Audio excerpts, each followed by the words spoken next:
Mais do que aquilo que espero, aquilo que penso que são os desafios essenciais. Como disse muito bem, estamos a entrar num ano eleitoral. E desde que a democracia multipartidária foi estabelecida no nosso país, nós temos assistido, nos anos eleitorais, anos extremamente complicados e difíceis. E que essas dificuldades criaram uma clivagem ulterior entre os grupos sociais, entre as populações, e até levaram-nos a novas confrontações militares. Então, o que nós podemos esperar é que a gente tenha aprendido do passado que a intolerância política é um fator de desordem, de desarmonia social e até um focular de conflitos que vão da violência, nas formas mais parcas, até a violência militar que nós conhecemos nos outros anos. Penso que o principal desafio vai ser mesmo a questão da tolerância política.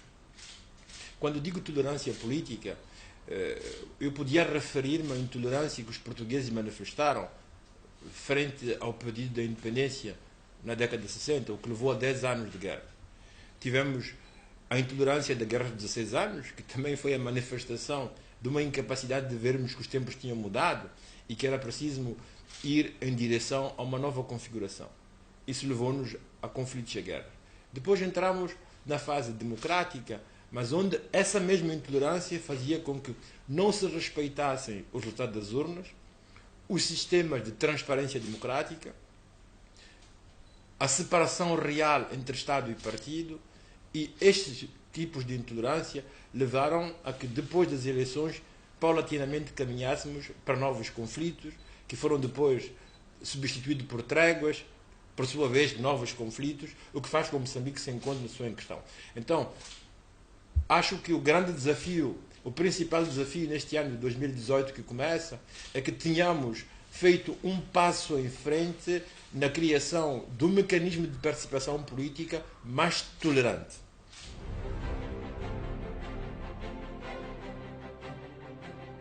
Olha, o não reconhecimento dos resultados eleitorais é uma doença, infelizmente, mais extensa do que o espaço moçambicano, porque quase sistematicamente em todos os países africanos, depois das eleições, há quem vem manifestar descontentamento e o não reconhecimento dos resultados.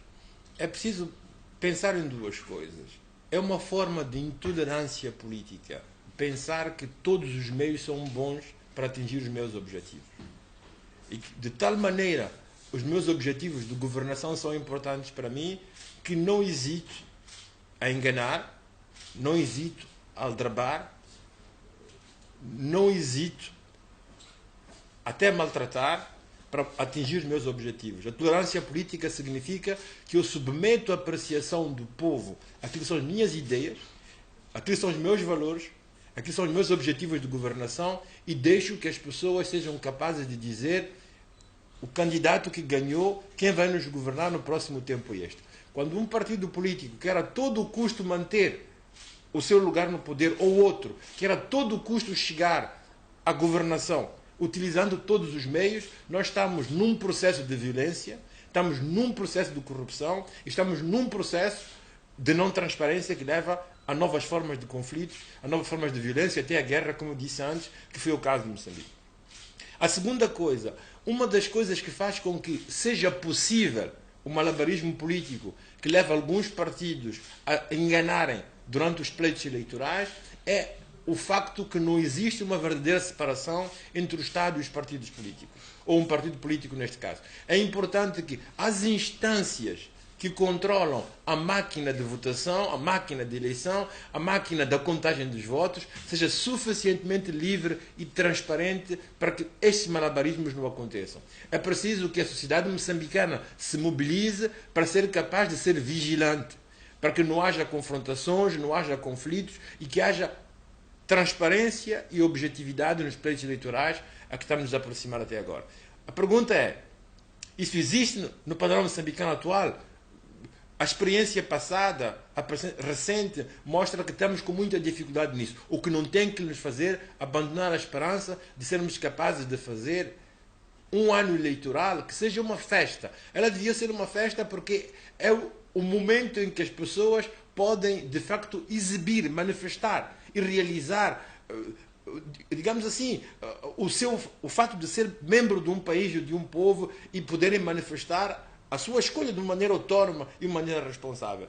Quando as pessoas não podem festejar, não podem manifestar, porque por detrás existem malabarismos de todo tipo que sejam, ligado a dinheiro, ligado à compra de votos, então aí entramos num processo de conflito, de violência, até de conflitos político-militares que conhecemos há pouco tempo atrás.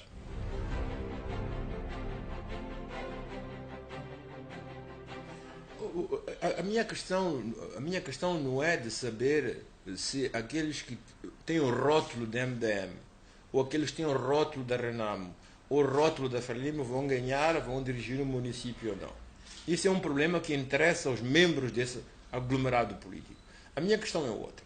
A minha questão é que nós nos preparamos para ir votar numa situação social, política e económica que são, para dizer pouco, desastrosas. Estamos ainda em regime de tréguas, não estamos numa paz definitiva, do ponto de vista político-militar. Do ponto de vista social, estamos com problemas enormes de uma recaída do pequeno nível de vida que os moçambicanos tinham. E isso é devido a dois fatores essenciais. A falta de transparência na maneira como certos assuntos foram tratados pelo país e pelo Estado, mas, por outro lado, pela falta de independência do Poder Judiciário para podermos ter clareza nestes fatos, para podermos continuar a nossa marcha em direção à frente, como tínhamos começado antes. Então, o que é que eu espero de um debate político entre os partidos? A mim não interessa se é MDM, Renamo ou Frelimo. É que nós temos assuntos graves e candentes na sociedade. Nós estamos com um país onde 3/4 das crianças não têm 2 refeições por dia. Estamos com um sistema escolar que é extremamente problemático, desde o nível primário até o nível universitário. Estamos com muitos jovens sem poderem aceder à formação universitária. Nós estamos com muitos jovens que, depois da formação universitária, não têm acesso ao mercado de trabalho. Nós estamos com problemas de saúde extremamente graves. Nós estamos com um país que tem muitos recursos, aparentemente, mas que não se preparou ou não se prepara para meter os jovens em condições de serem eles a pilotar o assunto. O que nós fizemos foi externalizar tudo o que nós temos, contratamos companhias e algumas pessoas que estavam em cima dos assuntos, que eram malabaristas, foram ficando com medo e foram se enriquecendo, mas a situação real da maioria do nosso povo continua sendo problemática e um desastre. O que é que eu espero de um partido político? Não que me diga que eu sou da Frelimo, não que me diga que sou da MDM, não que me diga que sou da Renamo. Eu quero saber como vão se posicionar. Qual é o projeto que têm para a questão da educação, para a questão da saúde, questão das infraestruturas, para a questão da paz, questão da descentralização, da integração militar. Esses são os problemas que me interessam. Agora, se isso é feito por MDM, ótimo. Se é feito pela Renamo, ótimo. Se é feito pela Frelimo, ótimo. O que me interessa é o resultado, que tem que ser dar melhores condições às crianças da nossa terra, aos jovens da nossa terra, ao povo, às populações mais fracas. Só a democracia e direito verdadeiro quando estamos atentos àqueles que são mais fracos. Eu quero saber como é que estes partidos se posicionam frente a estes problemas principais. A segunda coisa é que, para que estes partidos possam participar de facto num debate democrático, eles têm que ser democráticos. E o que eu assisto é um déficit de democracia no interior mesmo dos partidos. Na Renamo manda-lhe a cama, a gente sabe, com alguns oligarcas. No MDM tem alguns oligarcas conhecidos, na Frelimo também tem uma oligarquia. Então nós temos partidos políticos que são oligarquias e que têm que participar como partidos democráticos num debate alargado. Oligarquias nunca foram democráticas, nunca foram capazes de fazer democracia. É em volta da maneira como os assuntos são debatidos internamente nos partidos. É em volta de como os assuntos do país são tomados em conta pelos partidos políticos, que eu gostava de ver que se norteassem as eleições que nós aprestamos-nos a viver.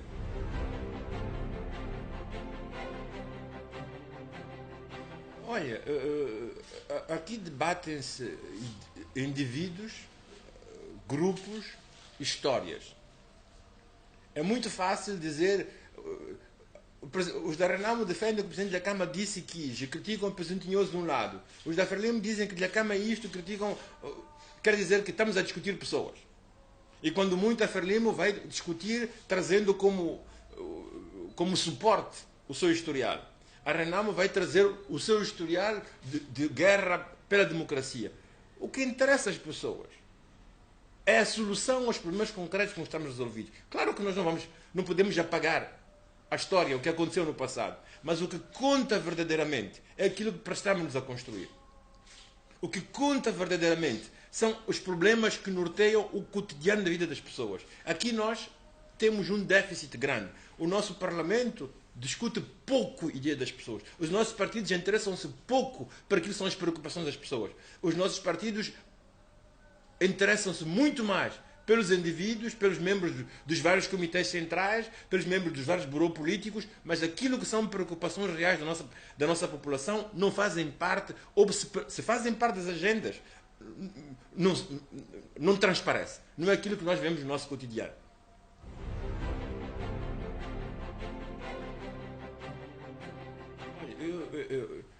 Eu escrevi na década de 90 um livro sobre o federalismo. E estava mesmo convencido que o sistema federal fosse o melhor sistema possível para as populações como a nossa. Eu continuo a pensar que nós temos um país, como em todos os países, com uma pirâmide. No cimo da pirâmide temos o Presidente da República e depois temos todos os escalões que vão do Parlamento, aos ministérios, ao Primeiro-Ministro, até chegar embaixo onde está o povo. Do ponto de vista administrativo, temos uma nação, temos províncias, temos distritos, temos localidades. Quando nós vamos às eleições, nós elegemos sempre o Presidente da República. Nós elegemos agora vamos eleger os governadores provinciais. Pensamos que fazer democracia é isto. Eu penso que nós devíamos fazer democracia a partir de baixo. As nossas populações, com a dificuldade que têm em termos de educação e etc., não sabem o que é a função do governador. Não sabem o que é um presidente de uma república. Mas as pessoas cá embaixo sabem o que é uma machamba. Sabem o que é pão, sabem o que é escola, sabem o que é saúde. Se a democracia se exercesse nos grupos de base, se nós pedíssemos às pessoas de um distrito qualquer, de uma localidade qualquer, de que é que precisam, elas seriam capazes de dizer. Então é em volta daquilo que são as preocupações reais das populações que as candidaturas deviam se apresentar, para que de facto a democracia seja com um demos, com um povo, e que ela seja de facto popular. E que depois, de baixo para cima, se fizesse engenharia político-administrativa que se quisesse, não me parecia que fosse um problema. Agora, hoje, se você me perguntasse se eu sou favorável ao federalismo que eu mesmo defendi, eu diria o seguinte: do ponto de vista teórico, do ponto de vista filosófico, continuo a pensar que é o melhor sistema.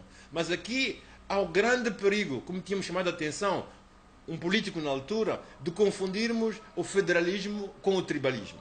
Porque o fenómeno étnico-tribal está a crescer de uma maneira exponencial na nossa terra. Os recursos naturais ajudam a isso, favorecem a isso. Alguma comunidade internacional, alguns interesses de indivíduos até favorecem para que isso aconteça, porque uma divisão do país seria bem-vinda para eles, porque encontrariam maior fraqueza do que a fraqueza que temos até agora. Mas nós temos que dar respostas como país e como povo. E as respostas podem ser diferentes. A proposta que vem da Renamo é uma das respostas. Não sei se ela vai favorecer uma maior democracia, uma descentralização, ou ela vai meter o país em perigo até de uma divisão como foi o Sudão. Porém, o Estado. Nós temos o Estado todo centrado no Maputo. Nós temos a capital aqui. Nós temos o Parlamento aqui. Temos o Primeiro-Ministro aqui. Os ministros aqui. Temos a Justiça aqui. Temos o Quartel-General do Exército aqui. As pessoas do Centro-Norte, quando olham para aqui, dizem: nós vamos à capital. Porque Moçambique passou a ser Maputo. E Maputo é um lugar recôndito. Então há gestos de presença do Estado. Há símbolos nacionais que têm que sair de Maputo para que as pessoas sintam o Estado perto delas. É o que acontece na África do Sul. É o que acontece em muitos lugares do mundo. Vocês vão me responder que isso é muito caro. Claro que é caro. Mas é mais caro quando temos conflitos, quando temos guerras, quando temos divisões.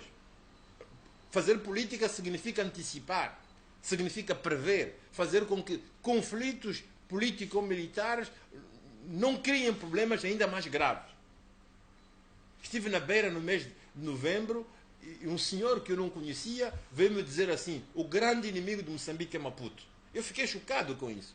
Quando eu perguntava por quê, ele diz, olha, vocês até constroem pontes onde não vive ninguém. Lá onde há muita população, há muita gente, as infraestruturas não seguem. Quer dizer que há um esforço que tem que ser feito, que pode ser mudar algumas instituições daqui para outro lugar. Que temos que fazer gestos para que as pessoas sintam que o Estado, com toda a sua pujança e força, se preocupa com o problema delas e está presente ao pé delas. E são desafios político-institucionais que nós temos que relevar e tomar em consideração.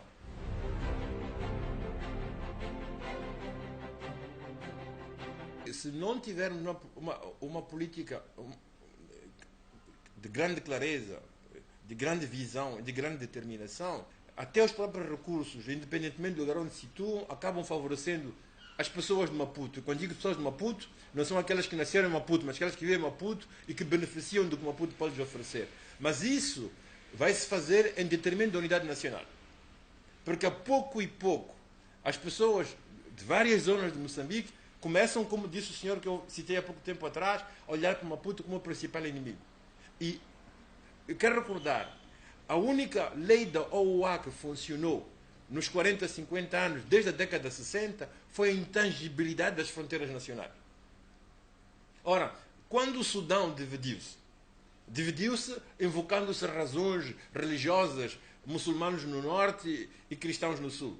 Mas, no fundo, o que estava por detrás eram os recursos, era a questão económica.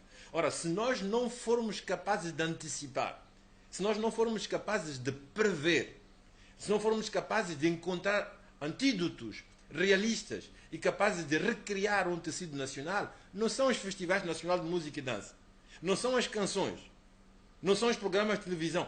Hoje as pessoas precisam de gestos e manifestações concretas. Precisam de pensar que aqueles recursos que saem do lugar deles trazem benefício para eles. Então isto tem a ver com uma política clara da parte daqueles que governam para que o pouco que vamos obtendo não sirva para dividir ainda mais Moçambique, mas para criar um tecido social muito mais vislumbrante, muito mais forte e muito mais, digamos assim, muito mais forte. Mas isso passa necessariamente pela nossa capacidade institucional, do ponto de vista político-administrativo, mas passa pela nossa capacidade distributiva, do ponto de vista económico. É preciso que as pessoas vejam e sintam que o pouco que Moçambique vai obter com os recursos que estamos a descobrir, estamos a ter, não vai beneficiar nem um punhado de indivíduos, nem um punhado de políticos ou de elites económicas, nem um grupo regional, mas que vai beneficiar de facto o Moçambique no seu todo.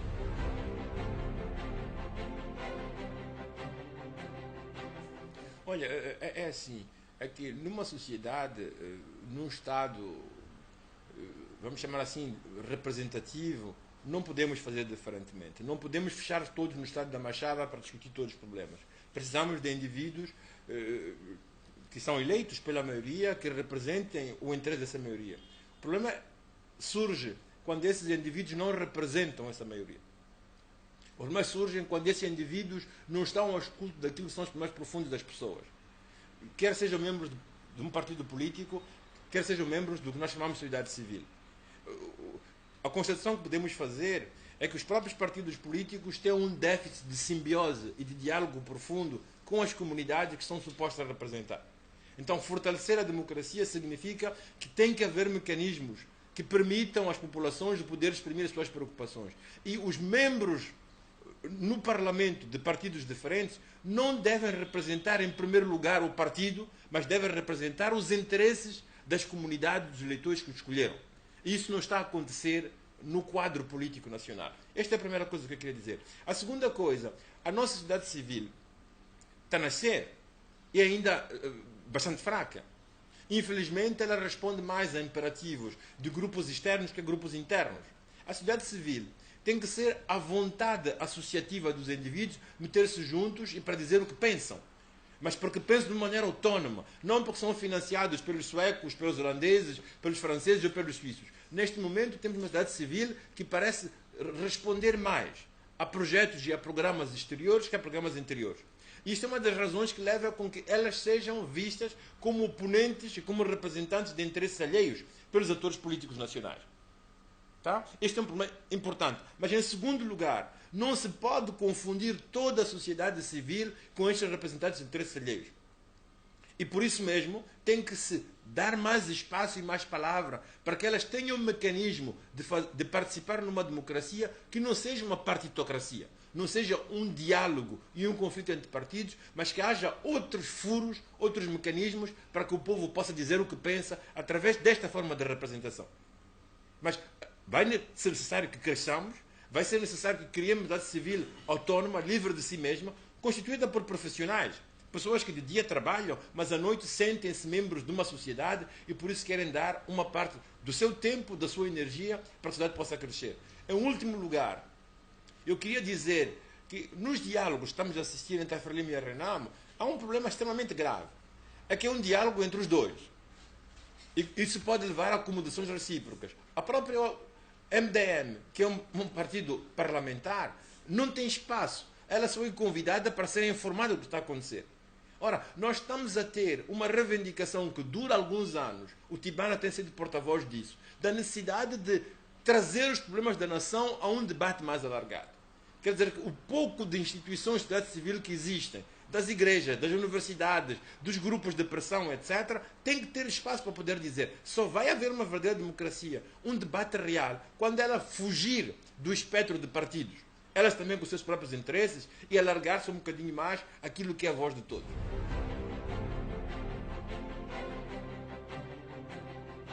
Eu queria dizer que nós nos prestamos para começar o ano de 2018 e tenho três coisas que me suscitam assim, uma certa inquietação. A primeira é o que eu chamei de intolerância política. Nós, como eu disse antes, a intolerância política hoje manifesta-se de maneiras diferentes. A intolerância política manifesta-se quando um jovem, um profissional, é obrigado a ser membro de um grupo político que não do outro, senão perde alguns privilégios que tinha no Estado. A intolerância política é quando não há separação real entre o Estado e os partidos. A intolerância política é quando não se aceita que outro possa ganhar. Ora, estes níveis de intolerância política trouxeram a Moçambique conflitos, violência e até guerra. Foi a intolerância portuguesa durante os 10 anos, foi a intolerância durante os 16 anos e a intolerância que se manifesta hoje, que tem como resultado o recurso sistemático a meios bélicos para poder fazer-se ouvir a própria voz. Agora que se presta 2018 e as eleições estão à porta, temos absolutamente que encontrar antídotos para combater estas formas de intolerância. Senão vamos de novo recair na mesma coisa e passamos o país de trégua em trégua e passamos o país de construção e reconstrução de infraestruturas. O segundo nível de intolerância é religiosa. Nós estamos a assistir em Moçambique um fenómeno de intolerância religiosa. Percebam-me bem. Nós temos aqueles conflitos que tivemos em Mocimboa da Praia. Mas aqui no Sul, nós temos uma série de igrejas que muitas vezes tiram o pão ou os meios ou fanatizam as pessoas mais simples, com mais necessidades. O Estado é laico. O Estado pauta pela liberdade de cada indivíduo praticar o seu culto.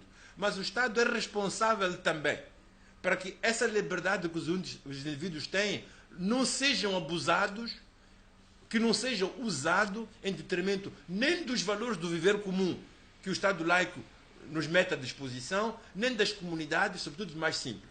Então, o que acontece nas igrejas, o que acontece nas mesquitas, que seja o roubar de 500 aos pobres, que seja enganar os mais fracos, que seja impedir meninas de ir à escola, que seja impedir os jovens de ir aos hospitais, é alguma coisa que numa sociedade laica, democrática, não pode ser aceita, não pode ser aceitável.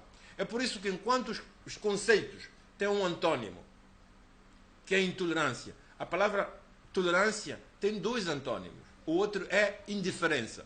Se nós formos indiferentes ao que acontece nas comunidades, se nós formos indiferentes ao que acontece nas igrejas, se nós formos indiferentes ao que acontece nas mesquitas, vamos permitir que haja coisas que vão em detrimento do bem-estar dos mais novos, dos mais anciãos, essencialmente dos mais fracos da nossa comunidade. A terceira coisa que eu queria dizer com muita força também é que a intolerância regional está a crescer e a aumentar. Estamos a ter muitas manifestações de intolerância religiosa, de etnicidades, de regionalismos, até de tribalismo. Não preciso de invocar Samora Machel quanto insistiu sobre este perigo que era latente na nossa sociedade. E estamos a ter isso.